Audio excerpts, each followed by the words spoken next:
I'm starting a new 2-part series, family. It's titled, The Power of Words.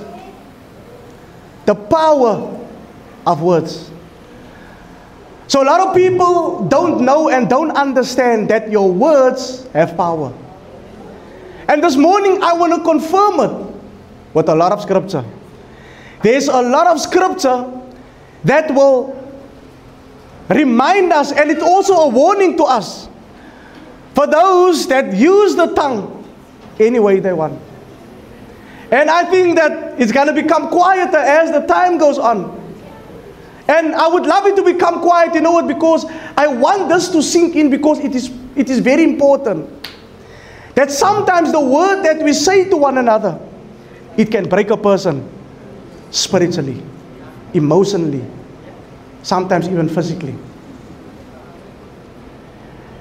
And if you turn your Bibles to the book of Proverbs, I'm going to start off with Proverbs 18, verse 21. It is a well-known scripture. And I think that we're going to be shocked, not like the electricians, but the other day, Pastor saying, I read something, I know it was one of my friends who sent me a picture message. You know these picture messages? It says, people are normally shocked when they hear I'm an electrician. It is just a by the way, family. It was just a joke. That was just it. It was just for free. The Bible says in Proverbs 18 verse 21, this is the words of Solomon. Life and death are in the power of the mind. In the heart. In the feet.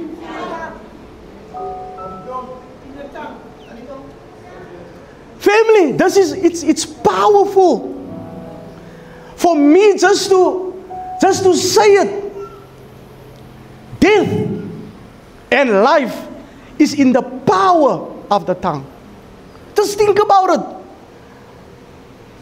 Whatever we say, it can break or build. It can encourage or it can discourage. It can strengthen a person or it can weaken a person. And let us not forget about our situations, because we find ourselves sometimes in a lot of trouble, a lot of tests, a lot of trials. And what is very important when we are under pressure is what we say. Just think about this. Jesus, or God, and Jesus was also present at the creation. God never took his hands, because God's hands, there's a chorus that says he's got the whole world in his hands. That is how big God is. The Bible says the earth is his footstool. Now just think about that, how big God is. And the Bible says God never used his hand to create. He just spoke a word. Let there be light. Just think about it, Joanne. God spoke a word and it came into fulfillment. And this is very important, family, that we should understand that we can, with our tongue, just by the use of our tongue, we can harm and we can destroy.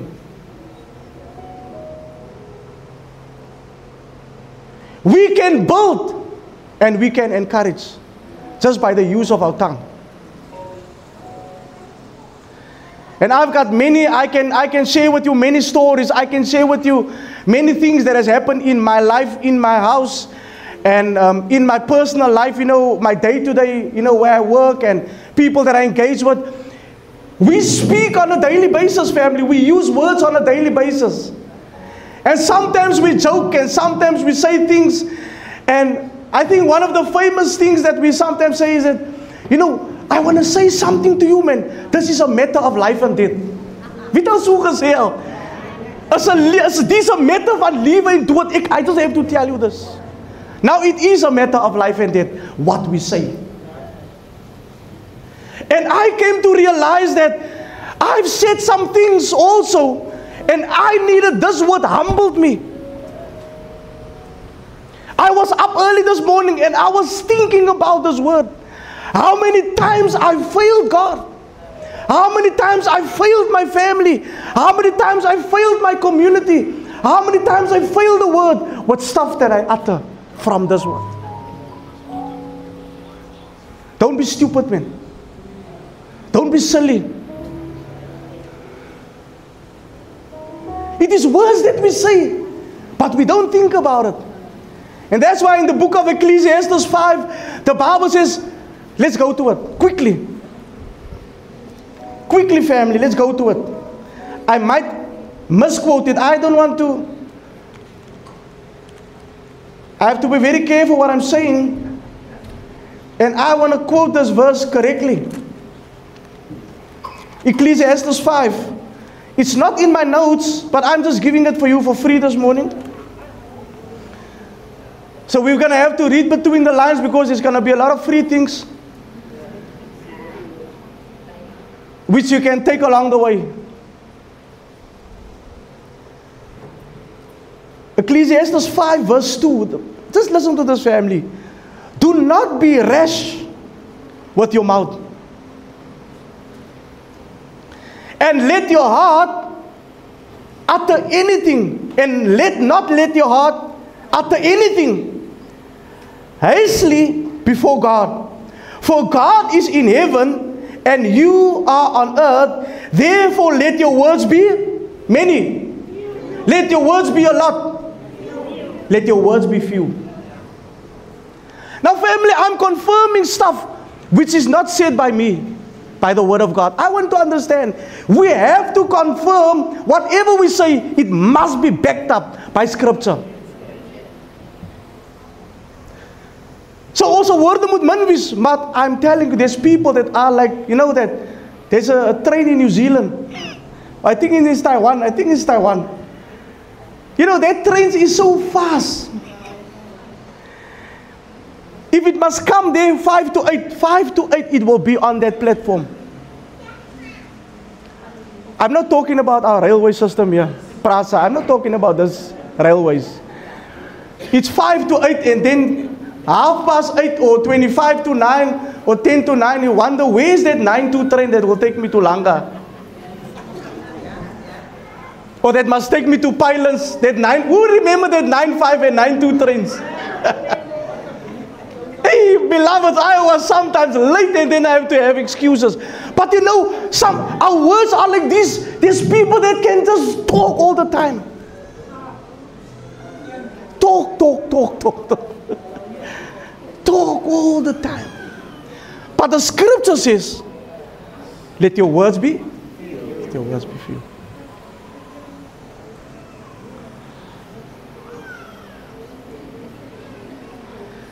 Now the Bible warns us this morning of how to use our words.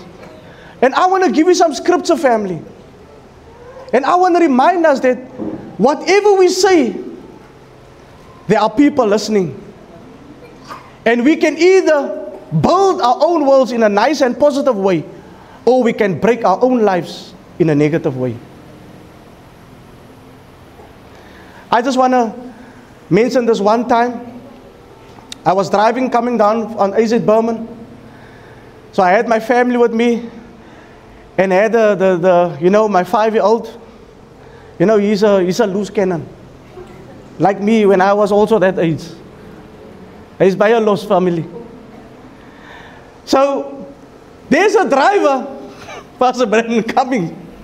And you know, for those that are on the roads, you know the roads is hectic and sometimes there's something come out. Nou raak het stil because sometimes I come in. I come to praise the Here. Praise God. When a driver comes and say, hallelujah, I praise God. No, you're not going to say that. God, I give you the praise. No. Hey, you. Hey, and you know, Pastor, I thought this, in the car, look at the stupid driver. But my 5-year-old, he registered that word in his hard drive. I'm just referring to hard drive as a mind. Please let me. I think I met someone that's computer now. Ek is my kop so in die hard drive. But he registered this word. And then, in the same day, I don't know what his mom did to him. I don't know what his mom did. He said, Mommy, don't be stupid, man.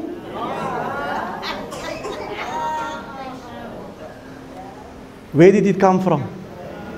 I released that word into the atmosphere. Yes. It's that people that says, right, Pastor. That is the people. Come here. How can he be like this? Don't be so undown. And we talk a lot of things. And sometimes we break our children down. We break our kids down with what we say.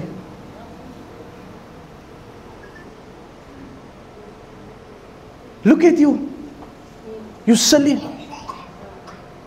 You're going to end up like your uncle in prison. You're going to end up like your father in prison. You're going to become a gangster. Look how powerful is that, just the way. Maar in de Afrikaans is het nog. That is so beautiful the way I say it. Don't forget about the husband and wife.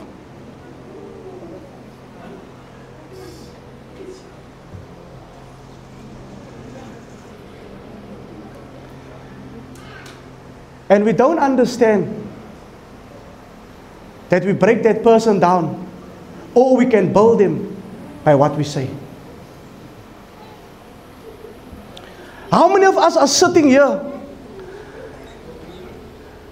And that's why they say, if you can hit a person,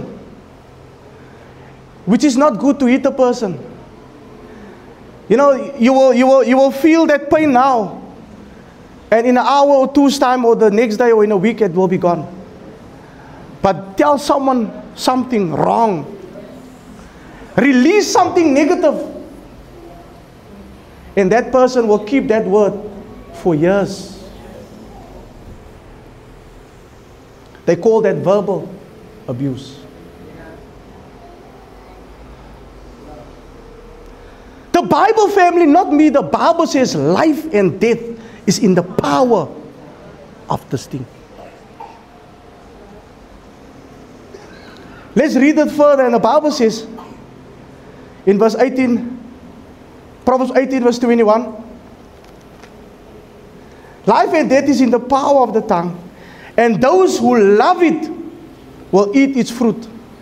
So I was just pondering and thinking about it, and I just want you to just go with me as I'm following this revelation, that when you speak a word, and the Bible said that you will eat the fruit thereof. So when they talk about the tree, or you talk about fruit, you're talking about before it will manifest as a fruit or a tree, it must first be a seed. We understand, family? So when we release something, we plant a seed. Because the Bible says you will eat the fruit thereof. So if you release that thing, it can become something bigger.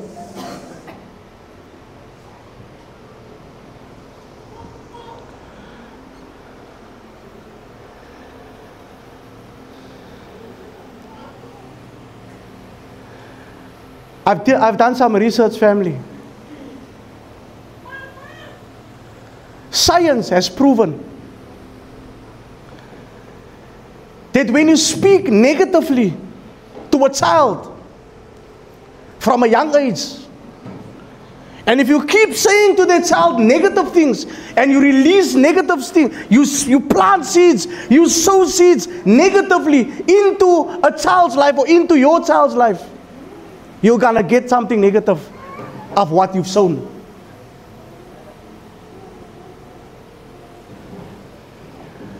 Oh, I don't think I can make it. Oh, this day is so heavy.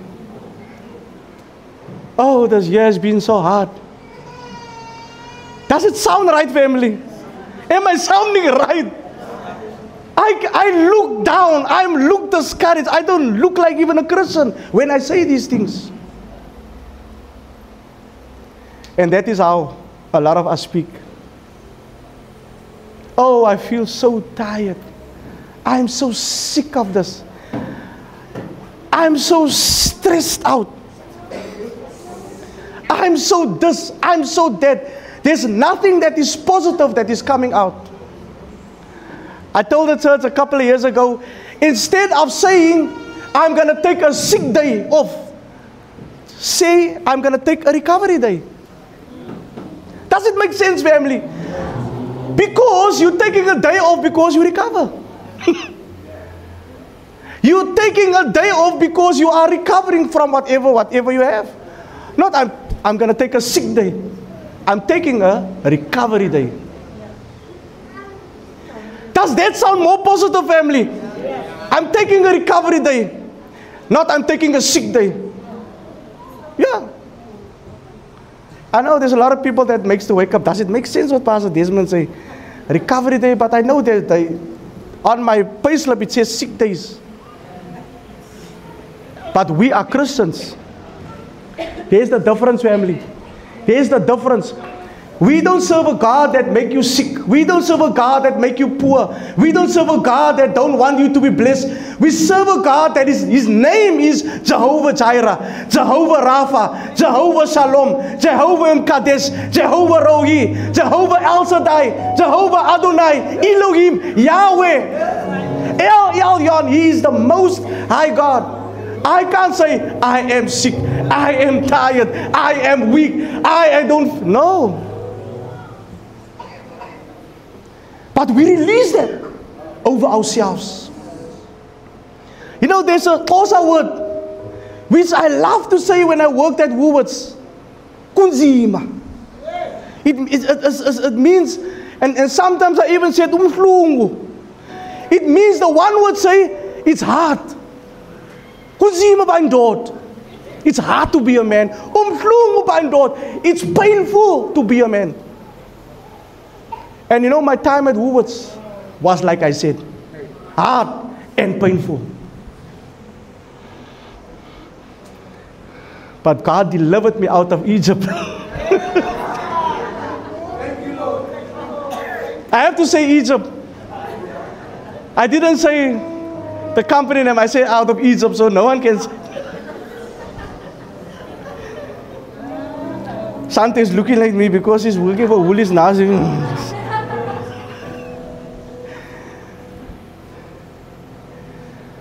It was tough because I said so.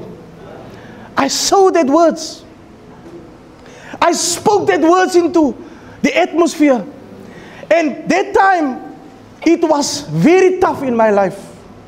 I had a job, yes. I had a car, yes. I had my wife, I had my children there, Jaden that time.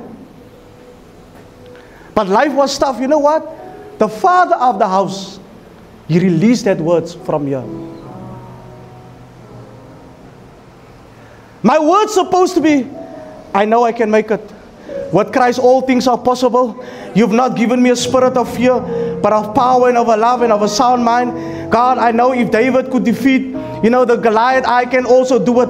I know, Father, that this is only temporary. I'm gonna make it. I'm gonna make it. I'm gonna make it. No, family, but we choose to say the wrong things. Let us go to some scripture this morning.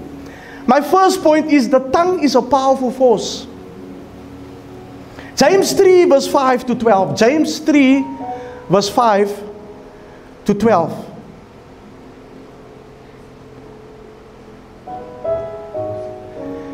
Family, what neuroscience says, is people that work with the mind and the brain. They say that speaking negatively, it releases stress and anxiety.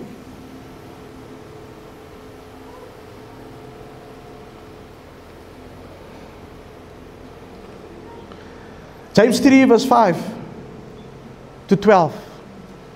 Even so, the tongue is a little member, and boasts great things. See how great a forest a little fire kindles. And the tongue is a fire, a world of iniquity.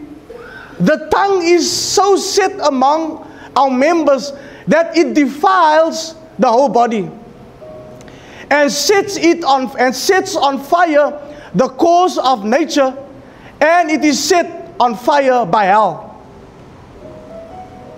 For every kind of beast and bird, of reptile and creature of the sea, is tamed and is been tamed by mankind. But no man can tame the tongue. In other words, can control the tongue. It is an unruly evil, full of deadly poison. Now think about this. The Bible says it has been lit up in hell. And it is like deadly poison. With it we bless our God and Father, and with it we curse men who have been made in the similitude of God. Out of the same mouth proceed blessing and cursing. My brethren, these things ought not to be so. In other words, ek curse jou man. Sy sal in 'n accident kom. Sy sal nie reg kom nie. Sy sal dit, sy sal dit. From the same tongue, but two different things come out of it. Life and death, blessing and curse. Does a spring send forth fresh water and bitter from the same opening? Verse 12. Can a fig tree, my brethren, bear olives, or a grapevine bear figs? Thus no spring yields both salt water and fresh. The tongue is the smallest member, but it causes the most damage. That is what the scriptures say, finish and clear. Just like that. The tongue causes the most damage. And I'm not going to even speak about the swear words. It is so harmful. How many people are so hurt and so broken down by what someone else has said?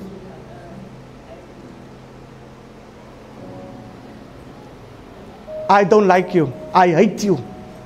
You are nothing. You are a no good. You are like filth.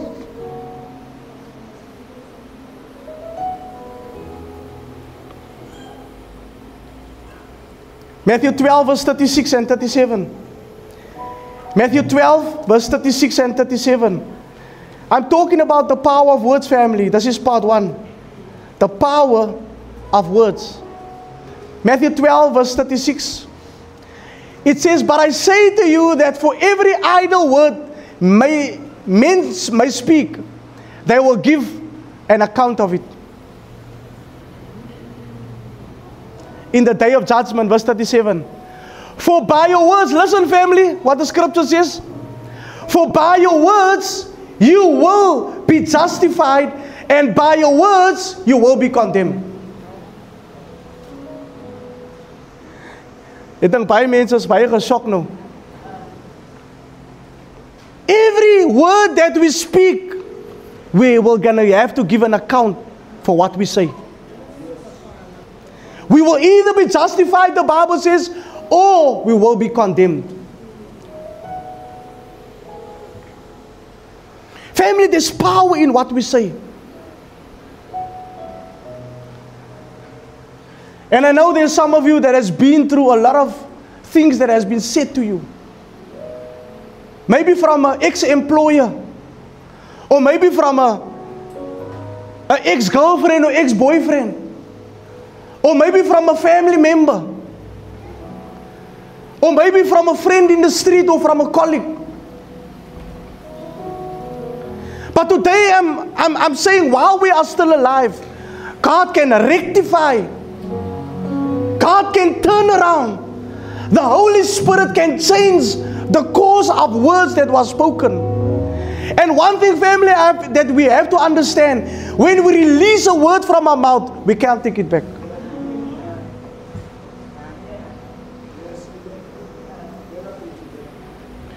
when we release that word, we can't take it back.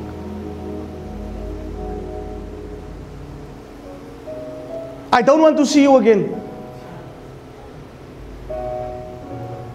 Liar.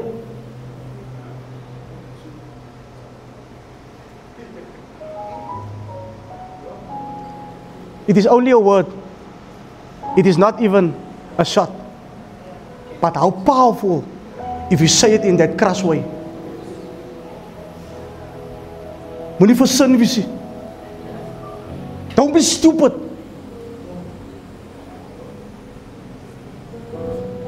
This is how you will. You won't amount to anything. You are a good for nothing.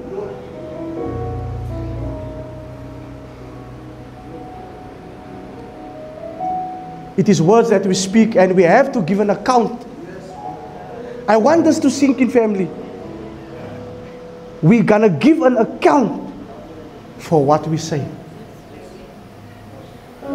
And it can either count for us, or it can work against us. It can break you, or it can make you, or it can even shape you. We shape our worlds by what we say. There was a time when I was also unemployed. There was a time when I also had zero in my bank account. But I needed to really speak and release positive. Say, I will make it. I will get a job. I will get married one day.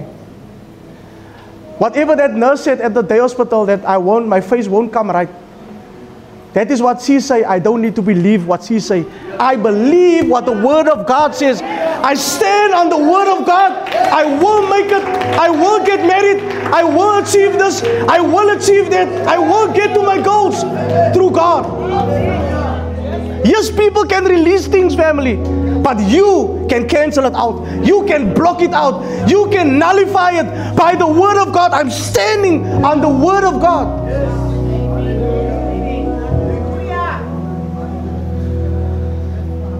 The tongue is a reflection, point number 2, of your character. The tongue is a reflection, point number 2, of your character. When I spoke to the deacons a couple of weeks ago, and my opening scripture was, when I encouraged them, was your name is important. Why? Because when we're not here anymore, our name will still live on, whether it was good or bad. And I don't want people to say, you know what, you talk about Desmond, that lazy guy. That guy is always, he was unfaithful. That guy was always lying. Who want to be remembered like that? And the words that we say is a reflection of our character. Integrity. I will come, I will do it, and you do what you say you're going to do.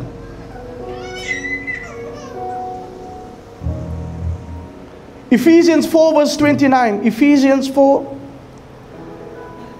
verse 29.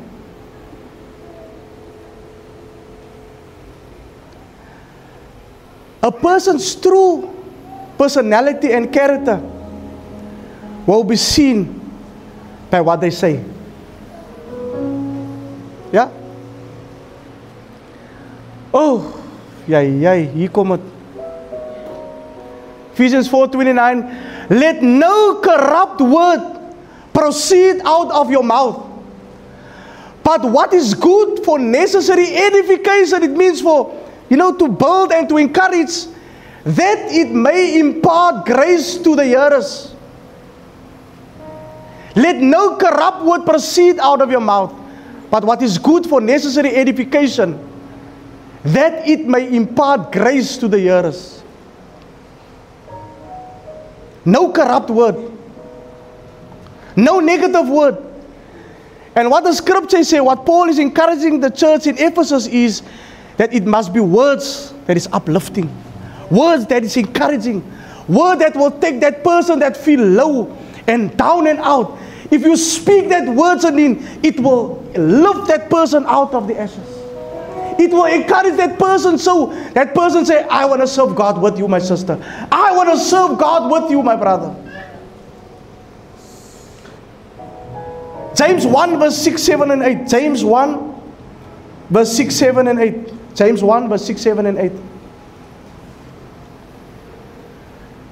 But let him ask in faith with no doubting. For he who doubts is like a wave of the sea driven and tossed by the wind. For let not that man suppose that he will receive anything from the Lord. He is a double-minded man, unstable in all his ways. What we say. What we say, people will think, no man, this guy is very unstable. Because he says something and he do something different. It must line up with your life. It must line up with what we say.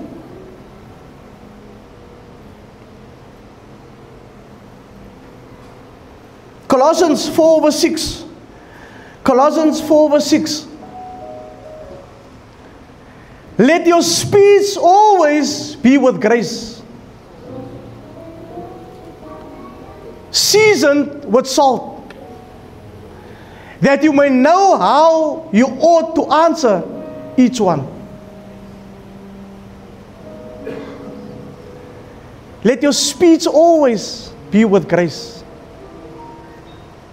seasoned with salt, that you may know how ought to answer each one. And that is what we speak and that is what we say. It must be words that help one another. Words of encouragement. Words that is seasoned, the Bible says, with salt. You know, because salt has preserving power. In other words, if you say a positive word, it will be preserved because it is said in a beautiful way. It is said in a positive way. Seasoned with salt. Oh sister, you look so beautiful. I like this dress. I like your hairstyle. Oh, I like your shoes, my brother. Wow, what a powerful testimony. What a powerful song. Sister, that was a well done. How nice it is. You feel encouraged. You feel uplifted when someone compliments you.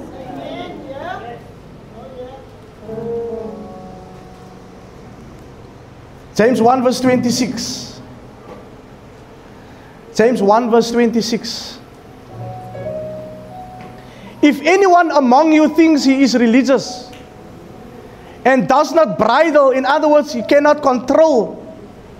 Does that word bridle means does not bridle his tongue, but deceives his own heart, this one's religion is useless.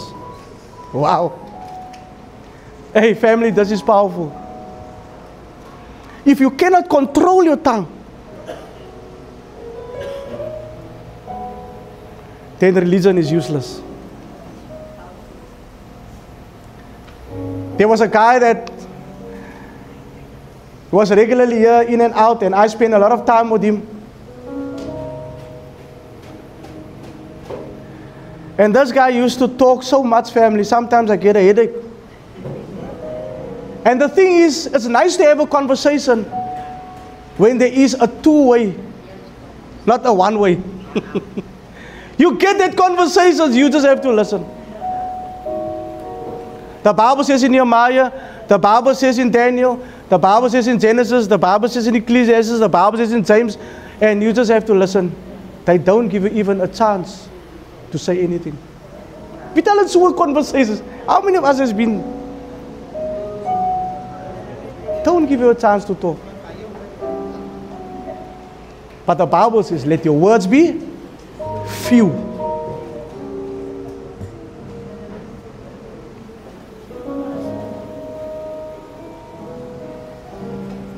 We have to be careful what we say. We have to be careful, family, what we say. Proverbs 21 verse 23. Proverbs 21 verse 23.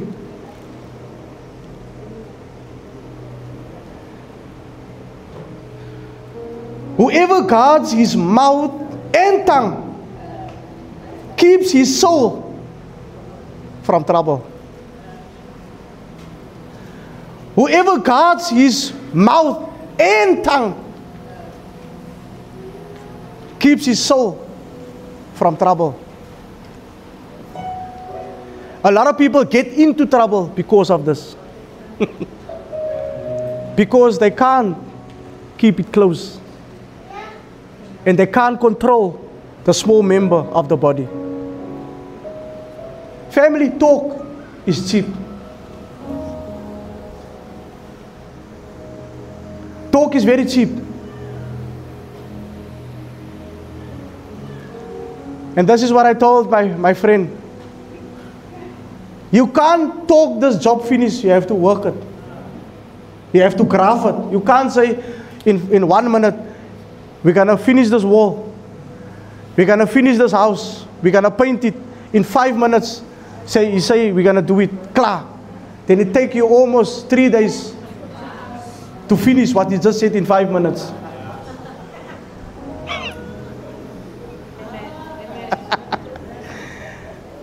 Even evangelist is putting his head down.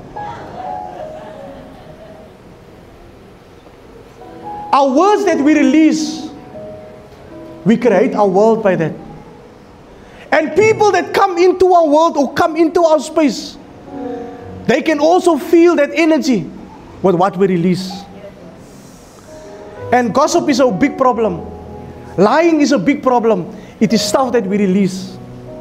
And the Bible says in Numbers 23 verse 19, God is not a man that he will lie. There's pastors and prophets and evangelists and many men of God that deceive people with what? With what they say. And people follow with what they say, but they don't follow what the Bible says. We have to follow what does the Word say? What does the Word say? Is that what the Word say, my brother? Did God really say that you must say that to me? Because I didn't receive confirmation with the Word of God. That prophecy, is it in line with God's Word? Does it edify? Does it encourage? Does it build up? Because you can't see a packet of Stuyvesant over my head.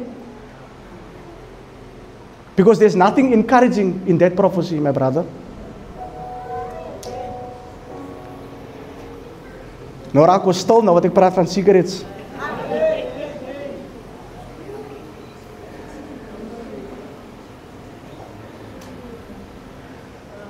People are dying. And the politicians, they talk so much and deliver so little. Hey, I'm telling you, family, you know, at voting times, they can make promises. Service delivery, free housing, free water and sanitation, family, and not delivering. But the word, the talk, is cheap. But doing what you say, that is the issue. Application of the word. Do what the word says. Apply what the word says. Because only after application, restoration and transformation can come. My last point I want to make is, our speaking and our tongue, it has practical implications. And what it means is that the Bible encourages us to speak wisely, to be truthful, to not to use harsh words. And this happens in a lot of homes.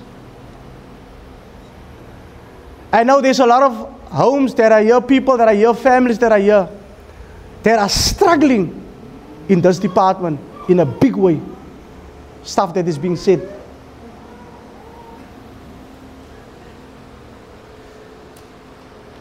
Let us be careful how we do, what we say to our wives, what we say to our husbands.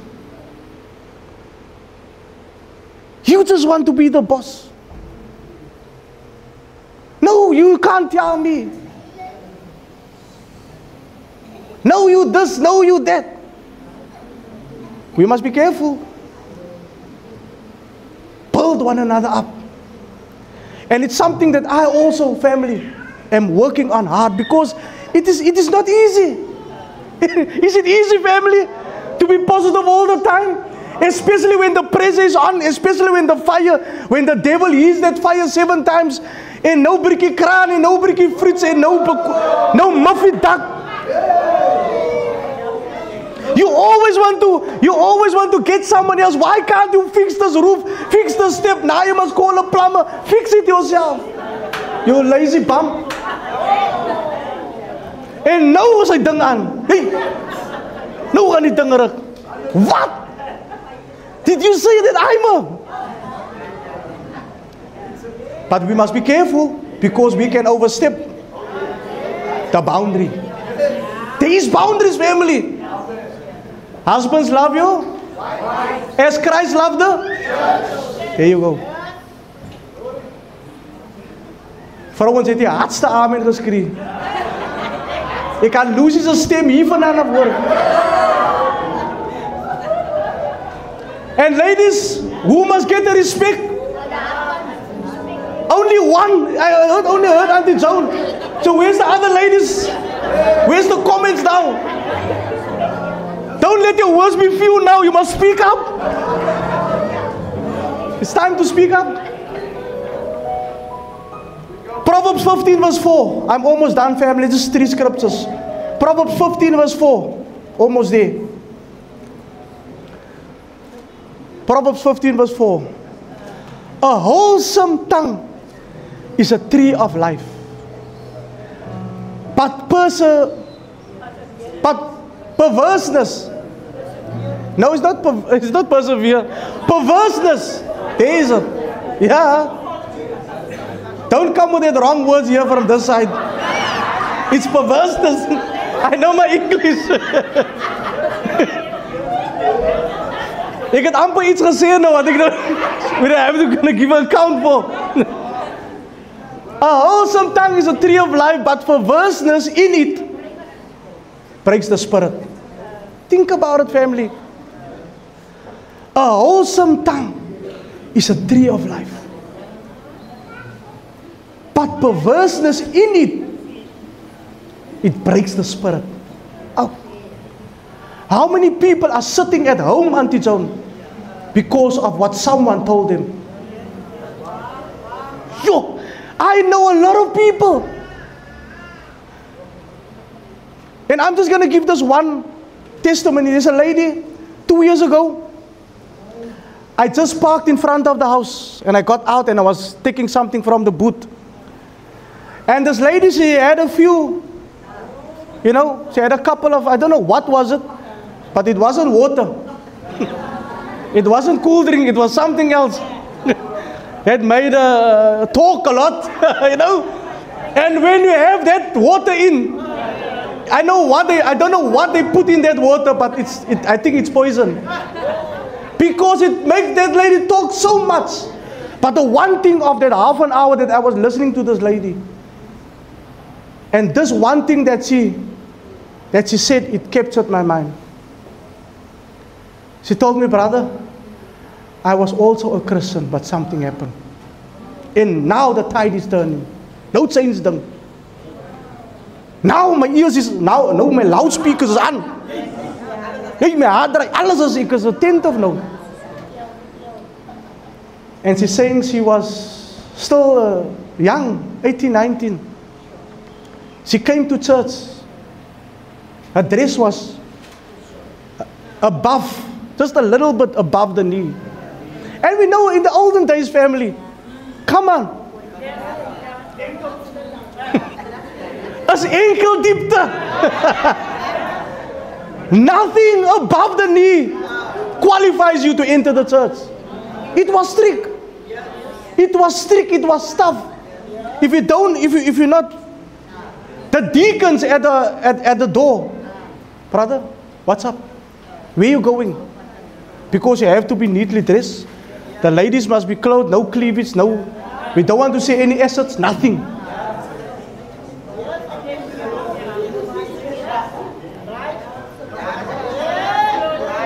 And this lady,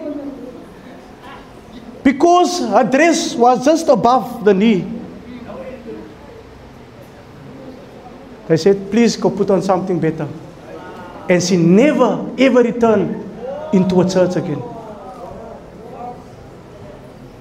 Did someone smack her? No. Did someone hit her? No. She was refused by a word that was spoken. That is how powerful it is. And she's still drinking. I saw her last week. She couldn't even stand on her 2 feet because someone was helping her that is also drunk. And that lady is almost 60 years old. Over 30 years of a word that was spoken, it damaged that lady's life so much she can't stop drinking. And to part with that, her son is a gangster. And he's got 3 children. And she has to work for their children because he's lazy. But a word damaged that lady's life so much. And she still remembers what the sister told her. Over 35 years ago.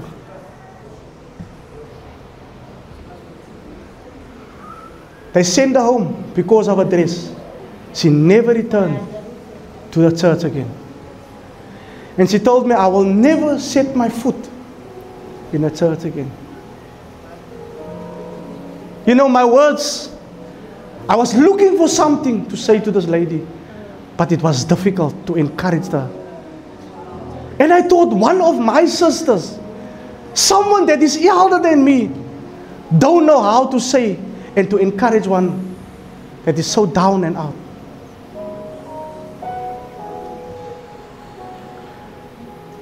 Proverbs 13 verse 3. I'm almost done, family. Just 2 more scriptures. Proverbs 13 verse 3.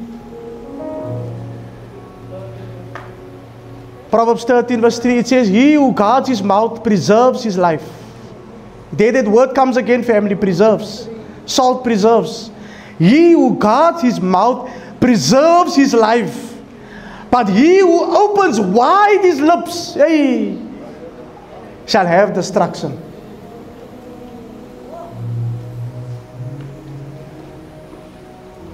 I will show you, I'm the boss, I'm this, I'm that. Someone that is cocky, someone that is boastful, and someone that has a lot of pride. What happened to the enemy because of pride? Boom! Out of heaven. I will rise above the star. I will rise above God. I will be bigger. I'm better, I'm this, I'm that. Be careful what you say. You will have to give an account. 1 Peter 3 verse 10. 1 Peter 3 verse 10. I'm closing. One more scripture after this. 1 Peter 3 verse 10. For he who would love life and see good days. I want us to, family, take note of the scripture. For he who would love life and see good days, let him refrain his tongue from evil and his lips from speaking deceit. If you love life and you want to have good days, in other words, if you want to have a good life, if you want to have an excellent life, refrain. That is what refrain means. Refrain his tongue from evil and lips from speaking deceit. My last scripture in Psalms 34 verse 12 and 13. Psalms 34 verse 12 and 13. Psalm 34 verse 12 and 13. Who is the man who desires life and loves many days, that he may see good? Keep your tongue from evil and your lips from speaking deceit. That was Old Covenant and New Covenant. Exactly the same.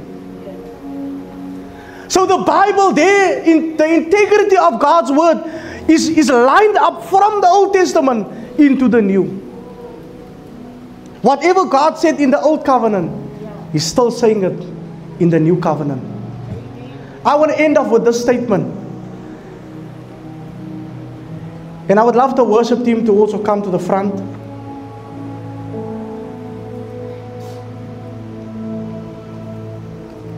Listen to this statement, family, and I'm closing off.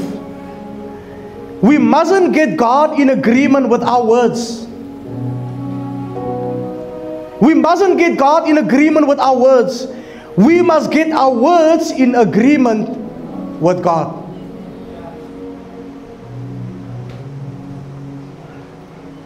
We mustn't get God in agreement with our words.